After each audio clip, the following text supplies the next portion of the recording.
Well, one Chinese contagion replaces another. Hi, I'm John McNeil, and this is the Invest Strong Network.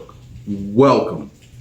So, hot on the heels of the diminishing CV-19 pandemic, we have a possible economic contagion that may sweep the globe, also originating in China. Well, this contagion will not be like CV-19, which was basically uncontrolled and there was no way to really avoid infection or the pandemic nature of it. No, this one can in fact be sidestepped, and in fact probably will be sidestepped by most people. However, the lingering effects of what may happen soon in China will be felt by everyone, including the average American investor. Let me tell you why. Okay, a little bit of background.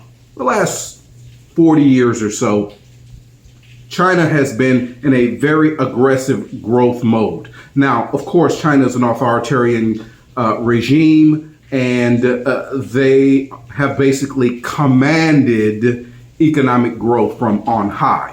Now, accomplices in this particular scheme have been foreign investors who have poured money into government coffers and also into the operations of these state-controlled enterprises that has allowed them to grow and really become the manufacturing center of the globe in the early 21st century. Now, confluent with that, the Chinese government has been fostering an extraordinarily aggressive campaign of construction and real estate development.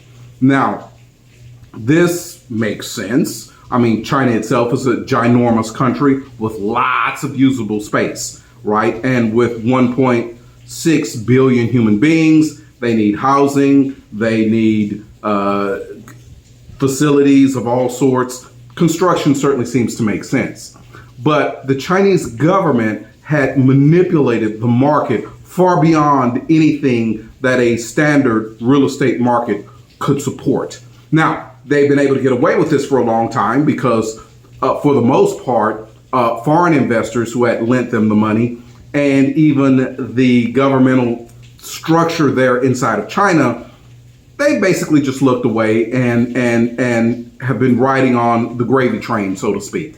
However, now, after a couple of years of diminishing economic growth, some caused by the CV-19 pandemic, others caused by just a global slowdown with inflation and other things going on, all of a sudden, this excess in construction and real estate development is looking very, very foolish. And in fact, it has amassed to a point to where when the bubble pops, only God knows where it'll all end up. Now, I think the best way to really examine what this will do to the regular American investor is to really compare what's going on contemporarily in China to what happened in Japan in the late 1980s and early 1990s.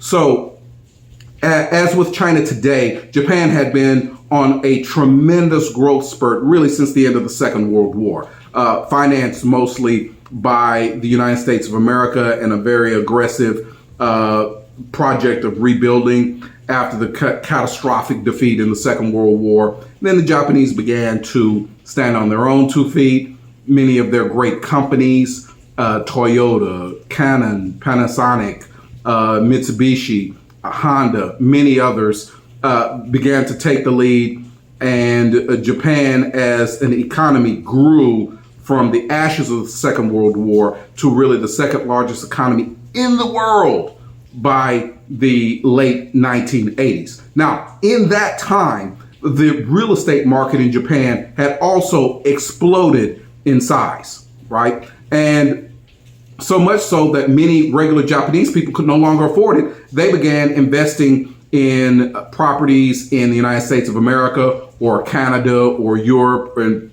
places like that. Okay. Now, when this all came to a head in the very late 1980s and early 1990s, all of a sudden Japan collapsed hard.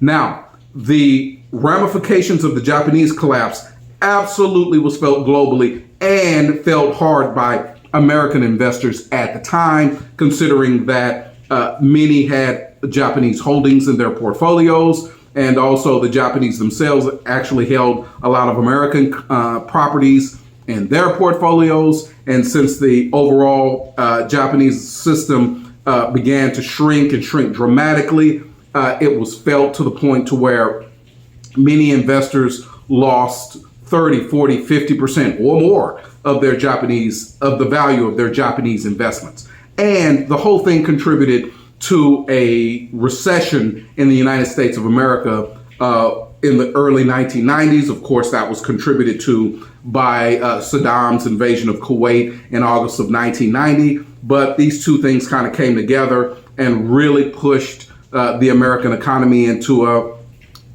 fairly severe recession in the 1990s, and took a while for us to grow out of, right? Now, will something like this happen with China? I don't think so. Let me tell you why. First of all, whereas Japan was and still is a free market economy, China is a command and control economy with a capitalist bent to it. Still, investors in the United States of America, Canada, Europe, they see what's going on here, right? Japan, Australia, South Korea, really, they have been paring back their Chinese investments for the better part of a decade. If they ever got involved with China at all, they were very suspicious, rightfully so, of the communist government there. They didn't want to put their eggs in the Chinese basket. Thus, if and when the Chinese economy collapsed, they would not be holding a basket full of broken eggs. And so for American investors, and I kind of put myself in that category, I have, for example, 200 stocks in my portfolio, and I have only a single Chinese stock. And in fact, that Yum China was a spinoff of American Yum Brands. I didn't buy it. It was spun off and given to me. And that's the only reason I have it in my portfolio, right? So a collapse in the Chinese stock market and really real estate economy will not have the kind of global contagion effect that the Japanese collapse had in the late 1980s and early 1990s. Now, fortunately, because of that, most American investors, since this is mostly my audience, is a Western audience, we won't lose that much from a Chinese collapse. However, this is where things get very, very precarious. There will be tremendous geopolitical effects from a Chinese financial collapse. This business of the PRC doing these military exercises around Taiwan over the last several weeks. Now, they coincided this to go with Nancy Pelosi's visit to Taiwan. But the reality is this: like every authoritarian dictatorship that makes terrible, terrible decisions, I fear what will happen is when the Chinese economy goes into full collapse, that the political powers may decide to, shall we say, divert attention by invading Taiwan, right? And when they do that, that will spark off a true global crisis that absolutely will affect everyone in the United States of America and perhaps even globally, right? That, I think, is the biggest potential threat from a Chinese economic collapse. And the Chinese government, I personally don't believe that they are beyond doing something that foolish, right? I mean, it happened in Argentina. It happened in the former Soviet Union. It's happening now in Russia. Whenever a dictatorial government is in bad shape, they launch on some kind of foreign policy military escapade to try to take attention off of it. And almost always it ends in disaster, right? But in this particular instance, China's really big and Taiwan is actually tremendously important to us. And the connection between China and the Western world may be severed permanently. And that will have dramatic effects for everyone, every investor, every person who's interested in economics and politics in this world for decades to come, right? So that's what I was thinking about. That's what's been on my mind this week. If you found this video instructive, informative, please hit the thumbs up button for me. I'd appreciate it. Thank you. Also, subscribe. Please subscribe to Invest Strong. I need your subscription. Thank you so much. And also, leave a comment. I promise you, if I'll respond. I mean, if you have differing thoughts, differing opinions, I love it. Love hearing every standpoint. Let me know. All right. Thank you so much, friends, and good blessings.